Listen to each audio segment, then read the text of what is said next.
Collecting feedback using technology. Teachers will learn several ways to use technology to collect feedback from students that include higher level thinking and discourse. Students will be engaged in dialogue and use the technology to interact. My first one I always use is Poll Everywhere. I like Poll Everywhere, especially if I'm in an audience that most people are on their phones. If there's a, it can be done on both through Twitter and on the web, but this is the one I pick if I have an audience full of people with phones, and that's just about it.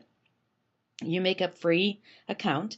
There's just like most of the things I tell you about, there's a free side, and then if you need more people for your poll, you can pay more for pricing. If you want to do the huge, an entire ballpark or your whole football stadium, you're going to have to pay for that. But here you get between 30 and 40. That number seems to kind of change all the time. What you do, you make your account, you log in, you create your questions. Don't bother using theirs. A lot of theirs are more celebrity kind of things. So make your own. And then what happens is you select the question that you want, and then you're ready to select answers. You turn it on to say, yes, I'm ready to accept answers. And then the students text using their phones to 22333. And when they do, they text that in. They get a code if you want to vote for Lion, Turtle, or Grandpa. Don't know how they all fit together, but each line would have a code, Turtle would have a code, and Grandpa would have their own unique code. So the person or the place to text to is the 22333, and then specifically the vote would go for that animal or Grandpa. So you ask the question, you can do multiple choice, true, false, open answer. So you can, like a text base. I think there's a limit to how much text you can put in there, but it's kind of a nice alternative to the multiple choice and the true false.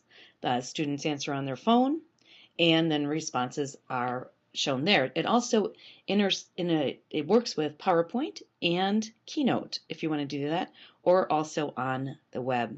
So lots of ways to use Poll Everywhere. And of course, we love the free options for that. Now, Socrative, this is really interesting, and I love that it's as easy as raising your hand. A lot of teachers are using Socrative to engage their students, again, with cell phones, iPads, iPods, whatever you have, you can go ahead and use Socrative to do a similar thing to Poll Everywhere. This, you go ahead and get started, sign up, and then you get a code. Each student gets their own code, and there's a teacher side kind of to the website, and there's also a student side to the website.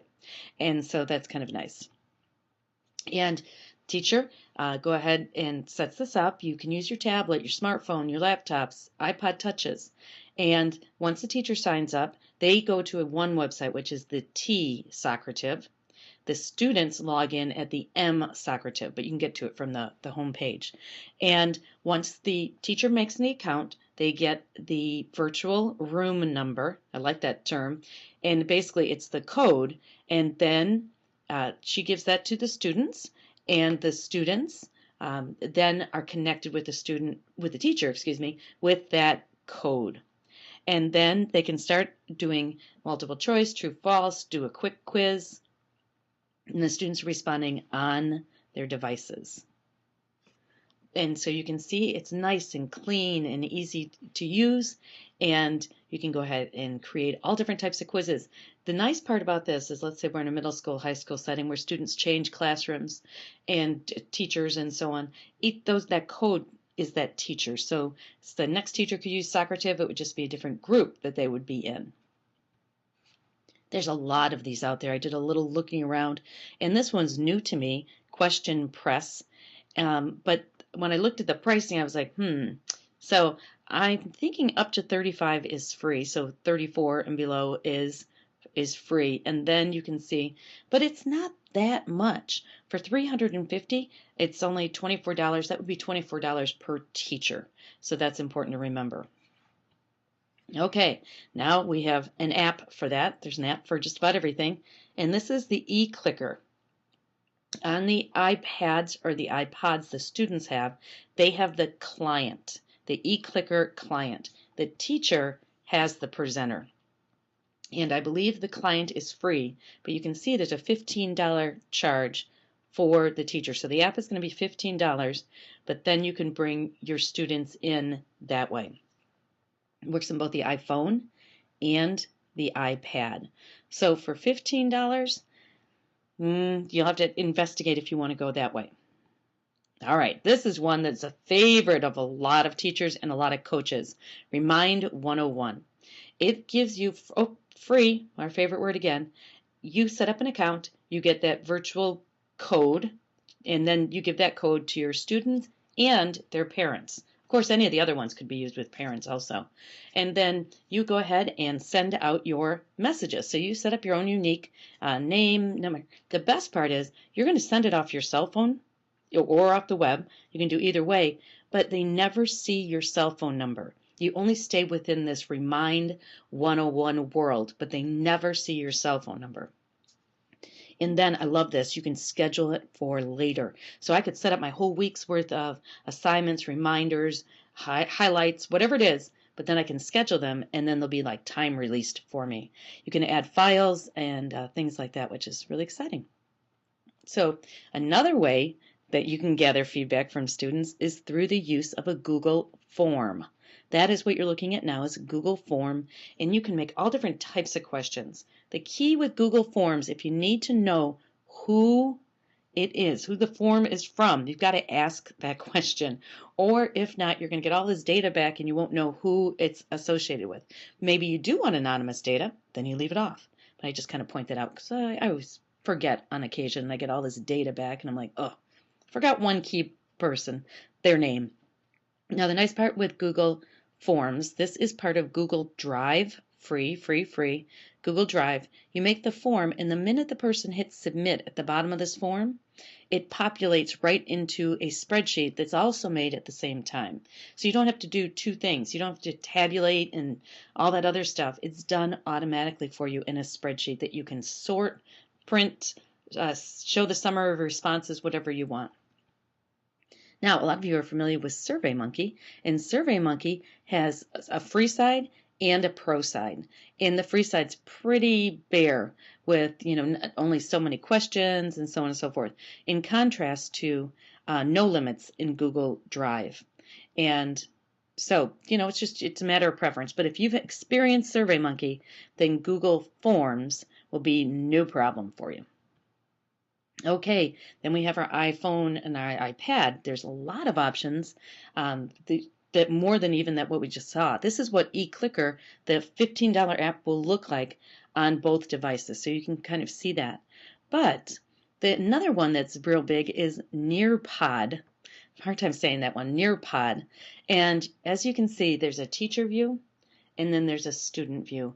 And you can go ahead and create interactive presentations using a lot of multimedia, which is really nice. You can see across the bottom, in the teacher view, the teacher has different navigation to the student. So the teacher kind of decides how to push out the information, and there's all different engaging things in there. I know that you can do surveys, you can do questions, and so on for students. Now, I've only worked in the free environment, but when I really looked at this, I thought if I would probably use up my data plan for my storage space probably very quickly.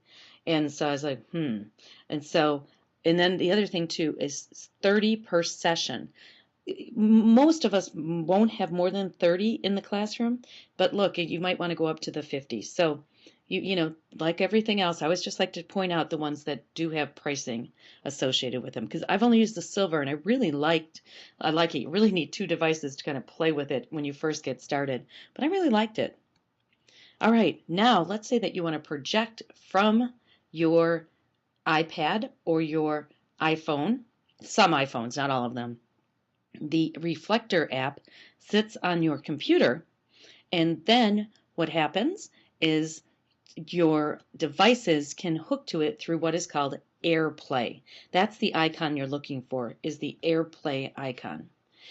You have to go into your devices. So to do that, on your home button, on your iPad, the home button is on the far left. On your home button, double click, And then you can see across the bottom all your icons will appear. And one of them is the mirror button. See the one that's blue? And turn your mirroring on. And that's using the technology called AirPlay. That's what's being used on Apple TV and also with this Reflector app. Now, before you get confused and before you go to the App Store, the Reflector app sits on the computer, not the devices. And so you won't find it in the App Store. You have to go to Reflector, I think it's reflector.com. And then you're going to go ahead and put the app. It's $15 if you buy one or $10 if you buy a pack of 5. All right, now many of your interactive whiteboards also have clickers. A lot of people call them clickers. They're all different colors, they're all different shapes, they're all different brands, and those come with quite a price tag, but there's a device in the hand of every single student. Look around, ask around in your building. A lot of times these are purchased and then they're kind of stored away. Get them out and use them. They're a great way to get feedback from students. So it doesn't matter what you use. We really want to make sure that we're engaging students in our lesson. We can use these for exit slips, whatever you want to do. You just want to look at multiple ways to engage students. Thanks.